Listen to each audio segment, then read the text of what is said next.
بسم اللہ الرحمن الرحیم الحمد للہ رب العالمین والعاقبۃ للمتقین والصلاة والسلام علی اشرف الانبیاء والمرسلین ومن تبعهم بإحسان وایمان الی یوم الدین وبعد۔ سورۃ البقرہ آیت 102۔ اعوذ باللہ من الشیطان الرجیم واتبعوا ما تتلو الشیاطین علی ملک سلیمان، اور انہوں نے اس چیز کی اتباع کی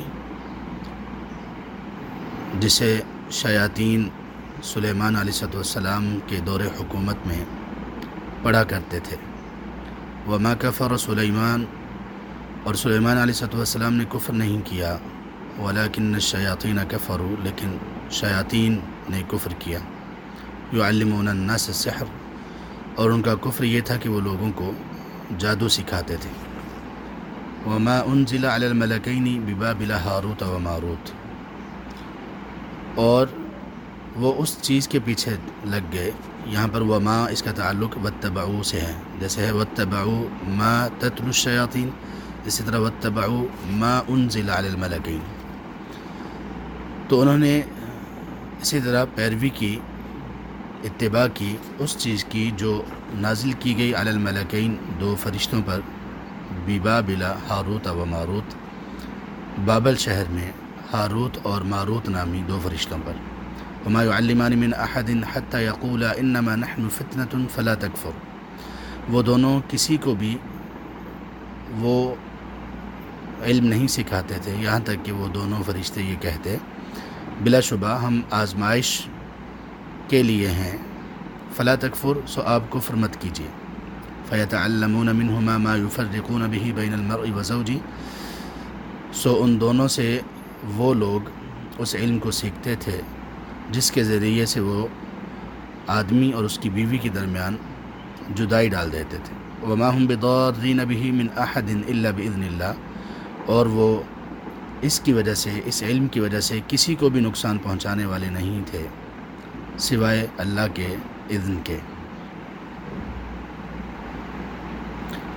وَيَتَعَلَّمُونَ مَا يَضُرُّهُمْ وَلَا يَنفَعُهُمْ، اور وہ سیکھتے تھے وہ چیزیں جو ان کو نقصان دیتی تھیں اور نفع نہیں دیتی تھیں۔ وَلَقَدْ عَلِمُوا لَمَنِ اشْتَرَاهُ مَا لَهُ فِي الْآخِرَةِ مِنْ خَلَاقٍ، اور یقیناً وہ یہ بات بھی خوب جان چکے تھے کہ جس نے ان چیزوں کو خریدا آخرت میں اس کا کوئی حصہ نہیں ہوگا، اور بے شک وہ بہت ہی بدترین چیز ہے جس کے بدلے انہوں نے اپنے آپ کو بیچ ڈالا۔ لو کانوا یعلمون، کاش وہ جانتے ہوتے۔ اس سے پہلے یہود کی دشمنی مسلمانوں سے، نبی صلی اللہ علیہ وسلم سے، انبیاء سے ان کی دشمنی کا ذکر پیچھے ہو چکا، یہاں تک کہ فرشتوں تک کو انہوں نے اپنے بغض اور کینے سے محفوظ نہ رکھا، اور جبریل علیہ السلام کے بارے میں بھی جو باتیں کی وہ بھی پیچھے گزر چکی۔ اس کے ساتھ ساتھ ان لوگوں نے ایک اور بدترین کام شروع کیا اور آج تک کرتے آ رہے ہیں، اور وہ تھا جادو۔ سلیمان علیہ السلام کے دور حکومت میں اللہ تعالیٰ نے معجزانہ طور پر جنات کو مسخر کر دیا تھا سلیمان علیہ السلام کے حکم کے مطابق۔ سب سے پہلے تو ان لوگوں نے سلیمان علیہ السلام پر بہتان لگایا کہ وہ جادوگر تھے، نعوذ باللہ، جبکہ وہ جادوگر نہیں تھے۔ اللہ تعالیٰ نے فرمایا وما کفر سلیمان، سلیمان علیہ السلام نے جادو کر کے کفر نہیں کیا، بلکہ ان کے پاس جنات کا آنا، مسخر ہو جانا، یہ تمام کی تمام چیزیں تو ان کا معجزہ تھا، اور معجزے کو انہوں نے جادو کا نام دے دیا، حالانکہ جادو کفر ہے، اور یہ کرنے والا شخص کافر ہے، اور اسلام میں اس کی سزا موت ہے جو کہ ریاست دے گی۔ تو ان لوگوں نے جادو شروع کیا سیکھنا، کرنا، اور سلیمان علیہ السلام پر تہمت بھی لگائی، اور لوگوں کو اس وقت جادو جنات سکھاتے تھے، شیاطین یعنی جنات لوگوں کو جادو سکھاتے تھے۔ لوگوں نے جادو سیکھنا شروع کر دیا، اور اس وقت یہ یہود اس میں بڑے آگے تھے، یہاں تک کہ نبی صلی اللہ علیہ وسلم کے دور میں بھی جب انہوں نے یہ دیکھا کہ اللہ کے رسول صلی اللہ علیہ وسلم، آپ کی سچائی، آپ کی صداقت، اس کو کسی طرح سے بھی مشکوک نہیں کیا جا سکتا، میدانوں میں آپ کو شکست نہیں دی جا سکتی، تو انہوں نے جادو کا سہارا لیا، اور لبید بن عاصم نامی ایک شخص نے نبی صلی اللہ علیہ وسلم پر جادو کر دیا۔ خیر اللہ تبارک و تعالیٰ نے آپ صلی اللہ علیہ وسلم کو آگاہ کر دیا اور آپ نے وہ جادو ختم کر دیا جو اس نے کیا تھا۔ تو اللہ تبارک و تعالیٰ نے اس آیت میں یہ کہا کہ ان لوگوں نے جب حق کو چھوڑا، یعنی تورات کی تعلیمات کو چھوڑا، اللہ کی نازل کردہ تعلیمات اور احکامات کو چھوڑا، انبیاء علیہ السلام کی اتباع کو چھوڑا، تو اللہ تعالیٰ کی طرف سے پھٹکار کے طور پر جادو میں ملوث کر دیے گئے۔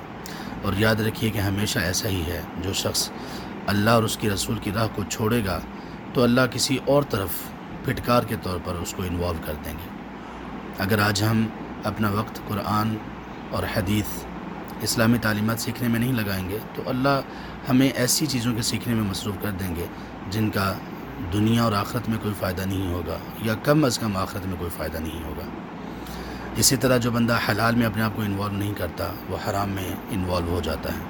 اسی طرح جو شخص کسی بھی تعلیم، کسی بھی حکم کو چھوڑتا ہے تو اس کا سب سے پہلا نتیجہ جو اس کے سامنے ظاہر ہوتا ہے دنیا میں ہی، وہ یہ ہوتا ہے کہ وہ حق کی بجائے کسی باطل چیز میں ملوث ہو جاتا ہے۔ تو ان لوگوں کا بھی یہی حال ہوا، اور آج تک دنیا میں سب سے بدترین، سب سے خطرناک ترین جادو کرنے والے لوگ جو ایک قومی سطح پر ایک بہت بڑے لیول پر جادو کرنے والے ہیں، وہ یہودی ہیں آج بھی۔ تو اللہ تبارک و تعالیٰ نے فرمایا کہ یہ شیاطین کا کام تھا، سلیمان علیہ السلام نے ایسا کچھ نہیں کیا، ان لوگوں نے شیاطین کی اتباع کی۔ اسی طرح ان لوگوں نے اتباع کی اس علم کی جو ہاروت اور ماروت پر بابل شہر میں نازل کیا گیا۔ یہ کیا چیز تھی؟ کچھ لوگوں نے یہ سمجھا کہ یہ بھی جادو تھا۔ نہیں، یہ جادو نہیں تھا، یہ ایک قسم کا علم تھا جس کو استعمال کرنا کبھی کبھی کفر ہوتا تھا۔ تو یہ فرشتے لوگوں سے کہا کرتے تھے کہ یہ علم ہم سے نہ لو، ہم آزمائش میں ہیں، کیونکہ اس کا کہیں کہیں استعمال کفر ہے۔ یعنی اللہ تعالیٰ نے فرشتوں کو بھیجا ہی آزمائش کے لیے تھا۔ جس طرح سے کسی نے سوال کیا کسی سے کہ جب خنزیر حرام ہے تو پھر اللہ نے پیدا ہی کیوں کیا؟ تو اس کا جواب کسی نے بڑا اچھا دیا کہ پیدا اس لیے کیا تاکہ تم اس سے بچ سکو، تمہارے امتحان کے لیے۔ تو اسی طرح سے یہ جو علم ان کو سکھایا گیا، دیا گیا فرشتوں کو، ہاروت اور ماروت کو، اس میں اس کے استعمال کی وجہ سے کبھی کبھی کیونکہ کفر تک بات پہنچ جاتی تھی تو وہ اس لیے سکھایا نہیں کرتے تھے، اور وہ کہا کرتے تھے کہ ہم آزمائش کے لیے بھیجے گئے ہیں، تم لوگ کفر نہ کرو۔ لیکن پھر لوگ ان سے سیکھ لیتے تھے، یہ یہودی ان سے سیکھتے تھے اور پھر کیا کرتے تھے، اس کے اچھے استعمال کی بجائے، یعنی ایسا علم تھا اچھا بھی استعمال ہو سکتا تھا اور برا بھی استعمال اس کا ہو سکتا تھا۔ جیسے ایک چاقو ہے، ایک چھری ہے، اب یہ اٹ سیلف تو بری چیز نہیں ہے، لیکن اس کا استعمال اچھا یا برا ہو سکتا ہے۔ بالکل ایسے ہی یہ تھا۔ تو انہوں نے کیا استعمال کیا؟ انہوں نے اس علم کو استعمال کیا میاں اور بیوی کے درمیان تفریق ڈالنے میں۔ اور جادو کی اقسام میں سب سے بدترین جادو یہ ہے جس میں میاں اور بیوی کے درمیان تفریق ڈال دی جاتی ہے۔ بیوی خاوند سے بالکل نالاں ہو جاتی ہے، قریب جانا پسند نہیں کرتی، خاوند بھی اسی طرح ہو جاتا ہے، نفرتیں پیدا ہو جاتی ہیں، ایک دوسرے سے دور رہتے ہیں تو خوش رہتے ہیں، قریب آتے ہیں تو نفرتیں پیدا ہوتی ہیں، اور پھر آہستہ آہستہ یہ بات میاں بیوی کی جدائی، تفریق اور طلاق تک جا پہنچتی ہے۔ اور شیطان کو یہ کام زنا سے کہیں زیادہ پسند ہے، اس لیے کہ اس کے بعد پھر خاندان ٹوٹتے ہیں، غیبتیں چغلیاں ہوتی ہیں، کبھی قتل بھی ہو جاتے ہیں۔ تو اس طرح سے ان لوگوں نے یہ چیزیں سیکھنا شروع کر دیں۔ تو اللہ فرماتے ہیں کہ ان چیزوں کے ذریعے سے وہ کسی کو نقصان نہیں پہنچا سکتے، یعنی ایسا نہیں ہے کہ یہ چیزیں اللہ کے اذن، اللہ کی قدرت، اللہ کے غلبے اور اللہ کے اذن سے باہر ہوں۔ یہ سب چیزیں اللہ کے اذن سے ہیں، وہ ان چیزوں میں کوئی ایسی طاقت نہیں ہے کہ یہ چیزیں خود نقصان پہنچا سکیں، لیکن اللہ تعالیٰ نے چونکہ ان میں یہ ایک پہلو رکھا ہے اور وہ اللہ کے اذن سے ہے، تو لہٰذا وہ کسی کو بھی اللہ کے اذن کے بغیر نقصان نہیں پہنچا سکتے تھے۔ یعنی ان لوگوں نے یہ سمجھا کہ یہ علم اللہ کی مشیت، اللہ کی قدرت کے مقابلے میں ہے۔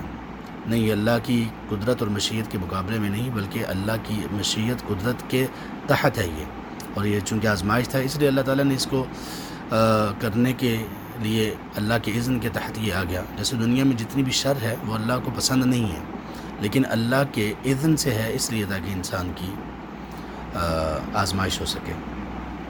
تو اللہ کے اذن سے مراد یہ ہے کہ اللہ تبارک و تعالیٰ نے ایسی چیزوں کو انسان کے امتحان کے لیے دنیا میں باقی رکھا ہے اور ان کے اپنے اثرات ہیں۔ اور اسی طرح اس کا سراسر نقصان ہی تھا جادو کا، وہ جادو کی چیزیں سیکھتے تھے اور اس کے ذریعے سے نقصان اپنے آپ کو دوسروں کو پہنچاتے تھے، اور اس کے علاوہ کچھ نہیں تھا۔